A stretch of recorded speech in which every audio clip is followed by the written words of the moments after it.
हम लोगों का तीर्थ में जन्म हो गया इसका मतलब ये नहीं कि हम भाग्यशाली है, तभी हमारा तीर्थ में जन्म हुआ है, इसमें कोई संदेह नहीं है। लेकिन याद रखिएगा, बैंक में एक बार जमा कर दो और फिर दोबारा जमा ना करो, निकालते जाओ, बैंक वाले ज्यादा दिन तुम्हारा साथ देने वाले नहीं। क्यों? एक दिन अकाउंट बंद हो जाएगा, क्लोज हो जाएगा। क्यों? उसमें अंदर कुछ है ही नहीं। पहले जो जमा किए थे वो सब खर्च कर दिया, फिर अब क्या करना है? बोले जमा भी खर्च करना है तो जमा भी करते रहो। पिछले जन्म में कोई अच्छा कर्म करके आए थे जिसकी वजह से गया में आपका जन्म हो गया, लेकिन गया में भी जन्म लेकर अगर हम भगवान की कथा सुनते चले जाएं, भगवान का स्मरण करते चले जाएं, गया में भी बैठकर सत्कर्म करते चले जाएं, परमार्थ करते चले जाएं, तो बैंक कभी खाली नहीं होगी मेरे भाई बहन, अकाउंट हमेशा फुल होगा। क्या बोलना पड़ेगा? जोर से ना बोलना पड़ेगा।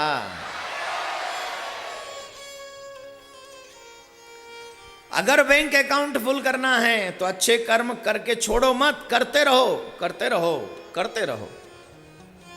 मां पार्वती सो गई, लेकिन सुख ने ओंकार भरना शुरू कर दिया। ये हुआ हां जी, ये हुआ हां जी, ये हुआ हां जी, ये हुआ हां जी। बाबा पूरी कथा सुना गए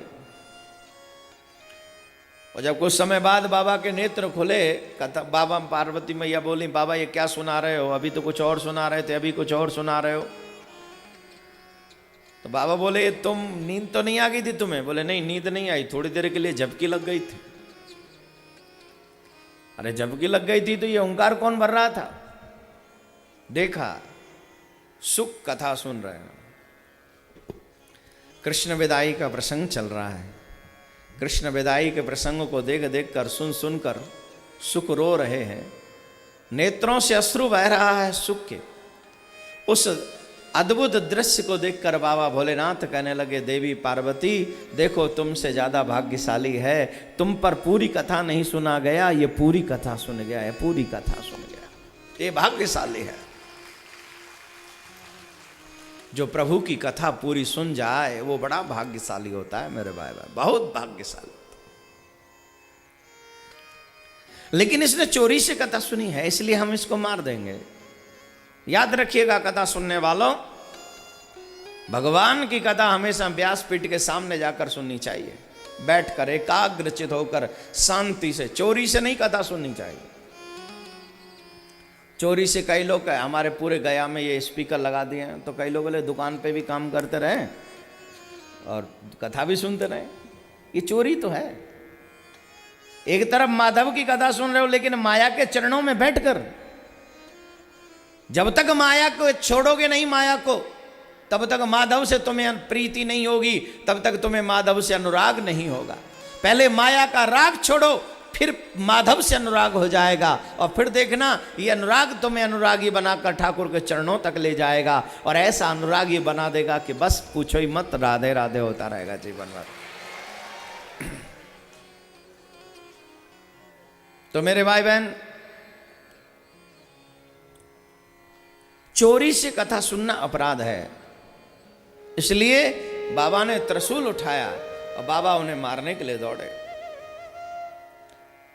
सुख आगे आगे आत्म रूप से दौड़े, तोता पूरा तोता नहीं दौड़ा वहां। बहुत से लोग कहते महाराज जी वो व्यासपत्नी के मुख में तोता चला कैसे गया? तोता नहीं था, शरीर तो वहीं छोड़ दिया, आत्म रूप से दौड़े।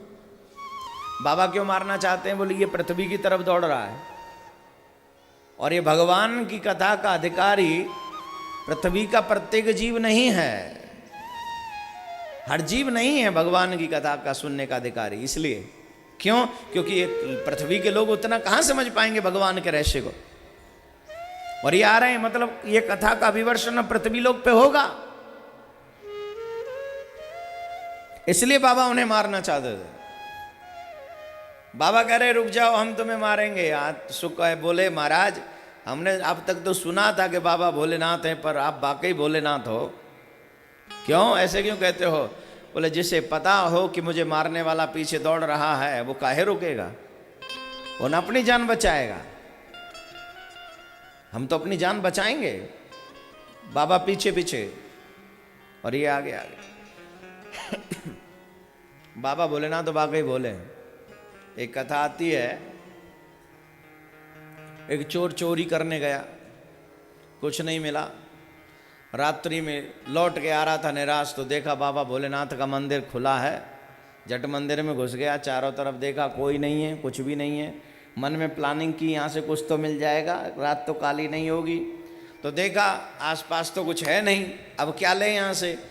तो देखा वो मंदिर में होते ना बड़े बड़े घंटे लटके रहते हैं, तो वो घंटा लटक रहा था। बोले इस घंटे को उतार ले चलें, 2-4 पैसे का तो निकल ही जाएगा, पीतल का।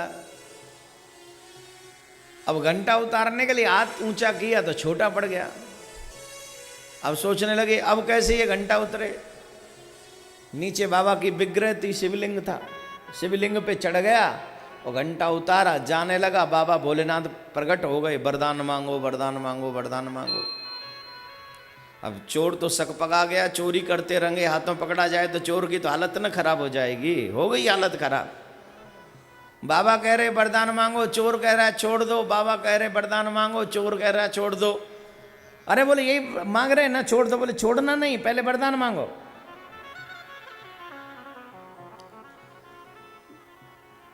चोर बोला बाबा अगर आपने मुझे नहीं छोड़ा तो सुबह पुजारी आएंगे तो आपकी पूजा बाद में करेंगे, पहले मेरी पूजा होगी, छोड़ दो।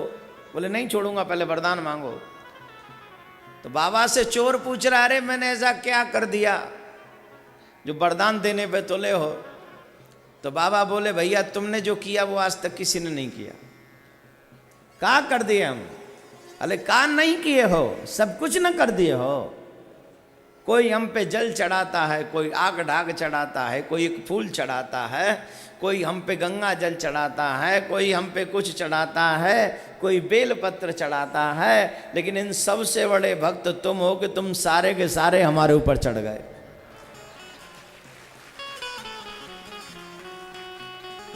सारे के सारे हमारे ऊपर चढ़ गए। ऐसा कोई भक्त है जो हमारे ऊपर चढ़ जाए? तो इसलिए तुम्हें नहीं देंगे तो लोग बदनाम कर देंगे। ऐसे दयालु हैं, बड़े दया करते हैं, बड़े कृपालु हैं। बोलो राधे राधे। सुख दौड़ते दौड़ते व्यास पत्नी के मुख के द्वारा गर्भस्थान में प्रविष्टित हो गए। और गर्भस्थान में जब प्रविष्टित हुए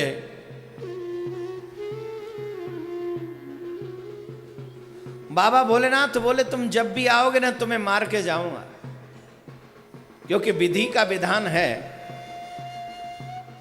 9 महीने के बाद तो तुम्हें जन्म ही लेना पड़ेगा। विधान है ऐसा, 9 महीने में तो तुम्हें जन्म लेना ही पड़ेगा।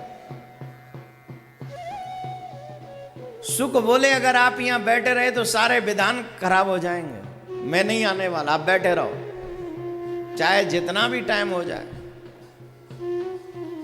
धीरे धीरे करके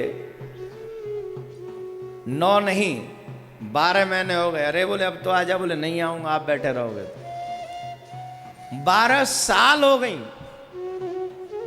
सुखदेव जी महाराज अपनी मां के गर्भ में 12 साल तक रहे। और 12 साल के बाद वेद व्यास जी महाराज ने स्तुति की भोलेनाथ की। आइए आप सब भी स्तुति करेंगे बाबा भूत भावन भोलेनाथ की।